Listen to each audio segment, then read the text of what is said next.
అలాగేం లేదు. అలా ఏం కాదు వైశాలి. మీరేమో వాడంతా మర్చిపోయాడు అంటున్నారు. నేనెవరో తెలియకపోయినా పదే పదే నాకే వచ్చి ఎందుకు ప్రపోజ్ చేస్తున్నాడు? I fell in love. I love you. Will you marry me? Yes, I do. మీ వాడు గ్రీన్ ఫ్లాగ్ కాదే, గ్రీన్ ఫారెస్ట్. ఓకే.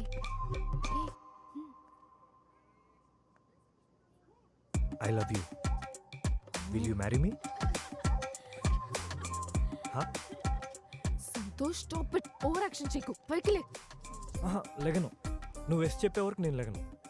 ఈ పువ్వు కూడా పువ్విచ్చి పెంట చేసేలా ఉన్నాడు రా. ఇట్రా. పిచ్చెక్కిందా ఏంటి లోపల నీ బిహేవియర్? మ్యారేజ్ ఆల్రెడీ సెట్ అయ్యాక కూడా విల్ యూ మ్యారీ మీ అని inside of me.